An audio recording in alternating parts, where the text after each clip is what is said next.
ओम नमो भगवते वासुदेवाय। जय श्री लक्ष्मी नारायण। आप सभी भक्तों का Yogita Dwivedi garden nature lover में स्वागत है। आज हम सुनेंगे पवित्र गुरुवार बृहस्पतिवार व्रत कथा, जिसमें निर्जला एकादशी का भी महासंयोग है, जो भगवान विष्णु और माता लक्ष्मी को समर्पित है। मान्यता है कि जो श्रद्धा और विश्वास के साथ इस कथा को सुनता है, उसके जीवन में दुख, दरिद्रता और बाधाएं दूर होती हैं तथा सुख, शांति और समृद्धि का आगमन होता है। कथा प्रारंभ करने से पहले भगवान विष्णु और माता लक्ष्मी का स्मरण करते हैं और अपने मन की मनोकामना उनके चरणों में अर्पित करें। आइए श्रद्धा और भक्ति के साथ सुनते हैं पावन बृहस्पतिवार व्रत कथा।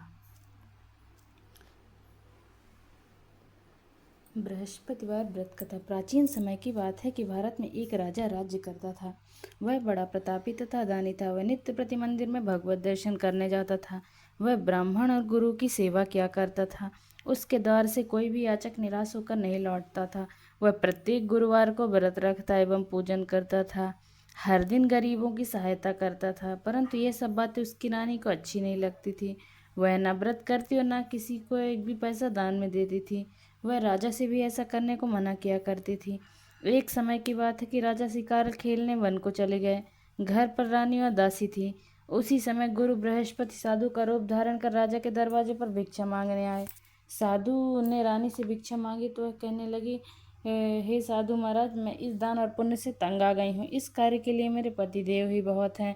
अब आप ऐसी कृपा करें कि सारा धन नष्ट हो जाए तथा मैं आराम से रह सकूं। साधु रूपी बृहस्पति देव ने कहा, हे देवी, तुम बड़ी विचित्र हो। संतान और धन से कोई दुखी नहीं होता है, इसको सभी चाहते हैं। पापी भी पुत्र धन की इच्छा करता है। अगर तुम्हारे पास धन अधिक है तो भूखे मनुष्यों को भोजन कराओ, प्याऊ लगवाओ, ब्राह्मणों को दान दो, धर्मशालाएं बनवाओ, कुआं, तालाब, बावड़ी, बाग बगीचे आदि का निर्माण कराओ तथा निर्धनों की कुमारी कन्याओं का विवाह करो, साथ ही यज्ञ आदि करो। इस प्रकार के कर्मों से आपके कुल का और आपका नाम परलोक में भी सार्थक होगा एवं तुम्हें भी स्वर्ग की प्राप्ति होगी। परंतु रानी साधु की इन बातों से खुश नहीं हुई। उसने कहा, हे साधु महाराज, मुझे ऐसे धन की आवश्यकता नहीं जिसको मैं अन्य लोगों को दान देती फिरूं तथा जिसको रखने और संभालने में ही सारा समय नष्ट हो जाए। साधु ने कहा, हे देवी, यदि तुम्हारी ऐसी इच्छा तो जैसा मैं तुम्हें बताता हूँ तुम वैसा ही करना। बृहस्पतिवार के दिन घर आंगन को गोबर से लीपना, अपने केसों को पीली मिट्टी से धोना, केसों को धोते समय स्नान करना, राजा से कहना वह हजामत कराए, भोजन में मांस, मदिरा, कपड़े धोबी के यहाँ धुलने देना। इस प्रकार 7 बृहस्पतिवार करने से तुम्हारा सारा धन नष्ट हो जाएगा। यह कहकर साधु महाराज रूपी बृहस्पति अंतर्ध्यान हो गए।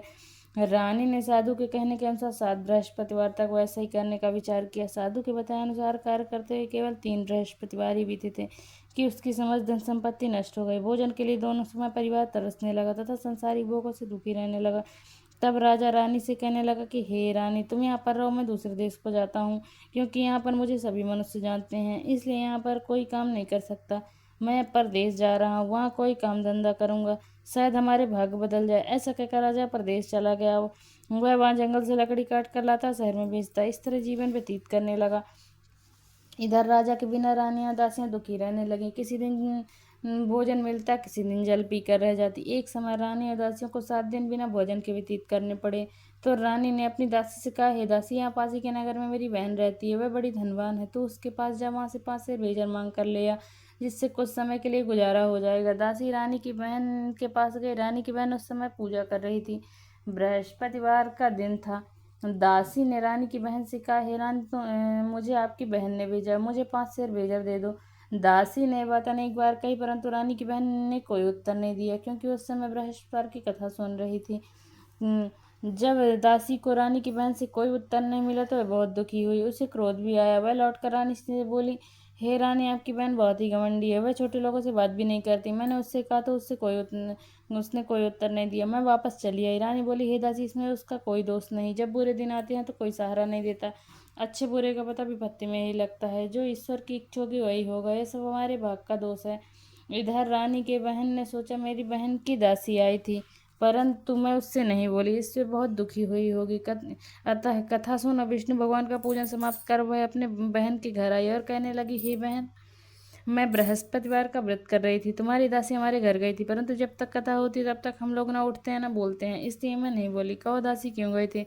रानी बोली, बहन हमारे घर अनाज नहीं था, वैसे तुमसे कोई बात छिपी नहीं थी, इस कारण मैंने रानी को तुम्हारे पास 5 शेर भेजा लेने के लिए भेजा था। रानी की बहन बोली, देखो बहन, बृहस्पति भगवान सबकी मनोकामना पूर्ण करते हैं, देखो शायद तुम्हारे घर में ही अनाज रखा हो। ये सुनकर सुनकर दासी घर के अंदर गई, वहाँ उसे एक घड़ा बेजर का भरा मिल गया। उसे बड़ी हैरानी हुई क्योंकि उसने एक एक बर्तन देख लिया था। उसने बाहर आकर रानी को बताया। दासी अपनी रानी से कहने लगी, हे रानी, देखो वैसे हमको जब मन नहीं मिलता तो हम रोज ही व्रत करते हैं, अगर इससे इस व्रत की विधि और कथा पूछ ली जाए तो इसे हम भी कर लिया करेंगे। दासी के कहने पर रानी ने अपनी बहन बहन से बृहस्पतिवार व्रत के बारे में पूछा। उसकी बहन ने बताया, हे रानी बहन, बृहस्पतिवार को सूर्योदय के पूर्व उठकर स्नान करके बृहस्पतिवार का व्रत करना चाहिए, लेकिन उस दिन सिर नहीं धोना चाहिए। बृहस्पतिवार के व्रत में चने की दाल और नौकों से विष्णु भगवान का केले के वृक्ष के जड़ से पूजन करे तथा दीपक जलावे। उस दिन एक ही समय भोजन करे, भोजन पीले खाद्य पदार्थ का करें तथा कथा सुने। इस प्रकार करने से गुरु भगवान प्रसन्न होते हैं, न पुत्र धन देते हैं। इस तरह व्रत और पूजन की विधि बताकर रानी की बहन अपने घर लौट गई। रानी और दासी ने दोनों ने निश्चय किया कि बृहस्पति भगवान का पूजन जरूर करेंगी। 7 दिन बाद जब बृहस्पतिवार आया तो उन्होंने व्रत रखा। गुड़साल में जाकर चना और गुड़ बीन लाई, उसकी दाल से केले की जड़ और विष्णु भगवान का पूजन किया। अब भोजन कहाँ से आए? दोनों बड़ी दुखी हुई, परंतु उन्होंने व्रत किया था, इस कारण बृहस्पति भगवान प्रसन्न थे। वे एक साधारण व्यक्ति के रूप में 2 थालों में सुंदर पीला भोजन लेकर आए और दासी को देकर बोले, हे दासी, ये भोजन तुम्हारे और रानी के लिए है, तुम दोनों करना। दासी भोजन पाकर बड़ी प्रसन्न हुई और रानी जी बोली, रानी जी भोजन कर लो। रानी को भोजन आने के बारे में कुछ पता नहीं था, इसलिए वह दासी से बोली, जा तू ही भोजन कर गई, तो हमारी व्यर्थ में हंसी उड़ाती है। दासी बोली, एक व्यक्ति अभी भोजन दे गया। रानी कहने लगी, वह भोजन तेरे लिए दे गया, तू ही भोजन कर। दासी ने कहा, वह व्यक्ति हम दोनों के लिए 2 थालों में भोजन दे गया, इसलिए मैं और आप दोनों साथ साथ भोजन करेंगे। फिर गुरु भगवान को नमस्कार कर भोजन प्रारंभ किया। अब इसके बाद से प्रत्येक बृहस्पतिवार को भगवान का व्रत और पूजन करने लगे। बृहस्पति भगवान की कृपा से उनके पास धन हो गया, परंतु रानी फिर पहले की तरह आलस करने लगी। तब दासी बोली, देखो रानी, तुम पहले भी इस प्रकार आलस करती थी, तुम्हें धन के रखने में कष्ट होता था, इस कारण सभी धन नष्ट हो गया। अब गुरु भगवान की कृपा से धन मिला है तो तुम्हें फिर आलस होता है। बड़ी मुसीबतों के बाद हमने धन पाया है, इसलिए हमें दान पुण्य करना चाहिए। तुम भूखे मनुष्यों को भोजन कराओ, प्याऊ लगाओ, ब्राह्मणों को दान दो, कुआं तालाब बावड़ी आदि का निर्माण कराओ, मंदिर पाठशाला बनवाकर दान दो, कुंवारी कन्याओं का विवाह करो, धन को शुभ कार्यों में खर्च करो, जिससे तुम्हारे कुल का यश बढ़े तथा स्वर्ग प्राप्त हो, पितृ प्रसन्न हो। दासी की बात मानकर रानी ने इस प्रकार के कर्म करने प्रारंभ किए, जिससे उनका काफी यश फैलने लगा। एक दिन रानी और दासी आपस में विचार करने लगी, न जाने राजा किस दशा में होंगे, उनकी कोई खोज खबर नहीं। गुरु भगवान से उन्होंने प्रार्थना की और भगवान ने रात्रि में राजा को सपने में कहा, हे राजा, उठ, तेरी रानी तुझको याद करती है, अब अपने देश को लौट जा। राजा प्रातःकाल उठकर जंगल से लकड़ियां काट कर लाने की जंगल की ओर चल पड़े। जंगल से गुजरते हुए सोचने लगा, रानी की गलती से कितने दुख भोगने पड़े, राजपाट छोड़कर उसे जंगल में आकर रहना पड़ा। जंगल से लकड़ियां काटकर उसे बेचकर गुजारा करना पड़ा। उस समय उस जंगल में बृहस्पति एक साधु का रूप धारण कर आए और राजा के पास आकर बोले, हे लकाढ़े, तुम इस सुनसान जंगल में किस चिंता में बैठे हो, मुझे बतलाओ। यह सुन राजा के नेत्रों में जल भरा और साधु की वंदना कर बोला, हे प्रभु, आप सब कुछ जानने वाले हैं। इतना कहकर राजा ने साधु को अपनी संपूर्ण कहानी सुना दी। महात्मा तो स्वभाव के ही दयालु होते हैं। वे राजा से बोले, हे राजा, तुम्हारी पत्नी ने बृहस्पति के प्रति अपराध किया था, जिसके कारण तुम्हारी यह दशा हुई। अब तुम किसी प्रकार की चिंता मत करो, भगवान तुम्हें पहले से अधिक धन देंगे। देखो, तुम्हारी पत्नी ने बृहस्पतिवार का व्रत करना प्रारंभ कर दिया है। अब तुम भी बृहस्पतिवार का व्रत करके चने की दाल और गुड़ और जल को लोटे में डाल के केले के पत्ते से भगवान विष्णु का पूजन करो, फिर कथा कहो या सुनो, भगवान तुम्हारी सब मनोकामनाओं को पूर्ण करेंगे। साधु को प्रसन्न देख कर राजा बोला, हे प्रभु, मुझे लकड़ी बेचकर इतना पैसा नहीं बचता जिससे भोजन करने के उपरांत कुछ पचा सकूं। मैंने रात्रि में अपनी रानी को व्याकुल देखा है, मेरे पास कोई साधन नहीं जिससे समाचार जान सकूं, फिर मैं बृहस्पतिवार की कौन सी कहानी कहूँ या सुनो, मुझको तो कुछ भी मालूम नहीं। साधु ने कहा, हे राजा, तुम किसी बात की चिंता मत करो। बृहस्पतिवार के दिन तुम रोजाना कितने लकड़ियाँ लेकर शहर में जाओ, तुम्हें रोज से 2 गुना धन प्राप्त होगा, जिससे तुम भली भांति कर लोगे, भोजन कर लोगे तथा बृहस्पति देव की पूजा का सामान भी आ जाएगा। बृहस्पति देव की कथा इस प्रकार है। बृहस्पतिदेव की कथा। प्राचीन काल में एक बहुत ही निर्धन ब्राह्मण था। उसकी कोई संतान नहीं थी। वह नित्य पूजा पाठ करता, परंतु उसकी स्त्री बहुत मलिनता के साथ रहती थी। वह न स्नान करती, न किसी देवता का पूजन करती। प्रातः काल उठते ही सर्वप्रथम भोजन करती, बाद में कोई अन्य कार्य करती। ब्राह्मण देवता बहुत दुखी रहते थे। पत्नी को बहुत समझाते, किंतु उसका कोई परिणाम न निकलता। भगवान की अनुकंपा से एक समय उस ब्राह्मण की पत्नी गर्भवती हुई। 10वें महीने एक सुंदर कन्या को जन्म दिया।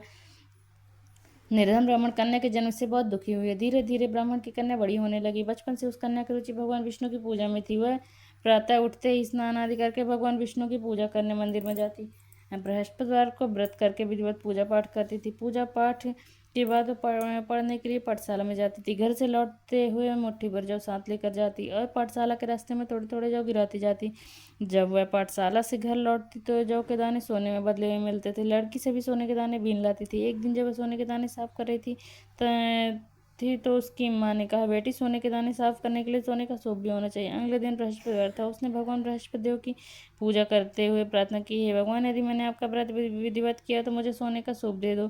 भगवान बृहस्पतिदेव ने उसकी मनोकामना पूरी करने का वचन दिया। पाठशाला से लौटते समय उसे रास्ते में सोने का सूप पड़ा हुआ मिला। घर लौटकर सोने का सूप अपनी माँ को दिखाकर वह सोने के दाने साफ करने लगी। उसी समय नगर का राजकुमार उसके घर के पास से गुजरा। उस सुंदर लड़की को सोने के सूप में जौ साफ करते देख राजकुमार इस पर मोहित हो गया। महल में लौटकर राजकुमार ने राजा से उस लड़की से विवाह करने की इच्छा प्रकट की। तो राजा ने ब्राह्मण को महल में बुलाकर राजकुमार से उस लड़की के विवाह की बात कही। ब्राह्मण तैयार हो गया। धूमधाम से उस लड़की का विवाह राजकुमार से हो गया। दुल्हन बनकर ब्राह्मण की लड़की महल में चली गई। लड़की के चले जाने से ब्राह्मण फिर निर्धन हो गया। उसे कई कई दिन भोजन नहीं मिलता था। बहुत दुखी होकर ब्राह्मण एक दिन अपनी लड़की के पास गया। अपने पिता की निर्धनता का समाचार सुनकर निर्धनता का समाचार सुनकर उसे बहुत सा धन देकर पिता को विदा किया। उस दिन से ब्राह्मण के कुछ दिन तो आराम से गुजर गए, लेकिन जल्दी फिर भूखे मरने की हालत हो गई। ब्राह्मण अपनी लड़की से धन लेने के लिए फिर महल में पूछा। लड़की ने पिता की बुरी हालत देखकर कहा, पिताजी, आखिर आप कब तक मुझसे धन लेकर जीवन यापन करेंगे? आप कोई ऐसा उपाय क्यों नहीं करते जिससे आपका घर धन संपत्ति से भर जाए? ब्राह्मण ने कहा, मैंने तेरी माँ को बहुत समझा लिया, पर उसकी समझ में कुछ नहीं आता। उसका पहाड़पन नष्ट हो तो घर की निर्धनता भी दूर हो जाए। तब कुछ सोचकर लड़की ने पिता से कहा, पिताजी, आप कुछ दिनों के लिए माँ को मेरे पास छोड़ जाओ। तब कुछ सोचकर ब्राह्मण पत्नी को लड़की के पास महल में छोड़े। लड़की ने अपनी माँ से कहा, माँ, तुम प्रातःकाल उठकर स्नान करके भगवान बृहस्पति विष्णु जी की पूजा अवश्य करना। पूजा करने से तुम्हारी निर्धनता अवश्य दूर हो जाएगी। लेकिन उसकी माँ ने उसकी कोई बात नहीं मानी। तब क्रोधित होकर लड़की ने अपनी माँ को एक कक्ष में बंद कर दिया। सूर्योदय के समय माँ को उठाकर जबरदस्ती उसे स्नान कराया। फिर मंदिर में ले जाकर भगवान बृहस्पति की पूजा कराई। कुछ दिनों तक ऐसा करने से माँ की बुद्धि में परिवर्तन हुआ और स्वयं बृहस्पतिवार का व्रत करने लगी। उसके व्रत रखने से ब्राह्मण के घर में भगवान विष्णु की अनुकंपा से धन की वर्षा होने लगी। दोनों पति पत्नी धन संपत्ति पाकर आनंद पूर्वक जीवन यापन करते हुए विष्णु धाम को चले गए। लकड़हारा बने राजा ने उस साधु से भगवान बृहस्पतिदेव की कथा सुनकर बृहस्पतिवार का व्रत करके भगवान विष्णु की पूजा की। उस दिन से उसके सभी क्लेश दूर हो गए। लेकिन अगले बृहस्पतिवार को कामकाज में अधिक व्यस्त रहने के कारण उसने भगवान बृहस्पतिदेव का व्रत नहीं किया। भगवान बृहस्पतिदेव लकड़हारे से क्रोधित हो गए, उसे भूल की सजा दी। उस दिन नगर के राजा ने नगर में घोषणा करके सबको सूचित किया, प्रत्येक नागरिक मेरे महल में भोजन करने आए। जो नहीं आएगा उसे अपराधी मानकर भारी दंड दिया जाएगा। लकड़हारा बने राजा ने उस नगर के राजा की घोषणा तो सुनी, लेकिन जंगल से लकड़ी काट कर लाने से बेचने के लिए देर हो जाने के कारण महल में भोजन करने नहीं जा सका। अतः राजा के सैनिक लकड़हारे को पकड़कर महल में ले गए। राजा ने उसे महल में एक कक्ष में बैठाकर भोजन कराया। उस कक्ष में एक खूंटी पर रानी का सोने का हार लटका हुआ था। लकड़हारा अकेला उस कक्ष में भोजन कर रहा था। तभी उसने एक आश्चर्यजनक घटना घटी थी। देखते ही देखते हुए खूंटी हार को निगल गई। थोड़ी देर बाद राजा ने हार को गायब देखा तो लकड़हारे को कारागार में डलवा दिया। लकड़हारा मनी मन अपने भाग को कोसने लगा। तभी उसे जंगल में मिले साधु का स्मरण हुआ। थोड़ी देर बाद भगवान बृहस्पतिदेव सन्यासी के रूप में उसके सामने प्रकट हुए और कहा, हे लकड़हारे, तूने भगवान बृहस्पतिदेव की पूजा नहीं की, इसी कारण तुम्हें कष्ट हुआ। लेकिन अब चिंता मत करो, बृहस्पतिवार के दिन कारागार के दरवाजे पर तुम्हें कुछ पैसे पड़े हुए मिलेंगे। उन पैसों से भगवान बृहस्पतिदेव का व्रत करके उनकी पूजा करोगे तो तुम्हारे सब दुख नष्ट हो जाएंगे। बृहस्पतिवार के दिन दरवाजे पर पड़े मिले पैसे से चने और गुड़ मंगाकर लकड़हारे ने बृहस्पतिवार की कथा कही तो भगवान बृहस्पति देव ने प्रसन्न होकर उस नगर के राजा को स्वप्न में लकड़हारे को कारागार से मुक्त करने को कहा। सुबह सुबह राजा ने अपने कक्ष में आकर देखा तो कोटी पर रानी का हार टंगा हुआ था।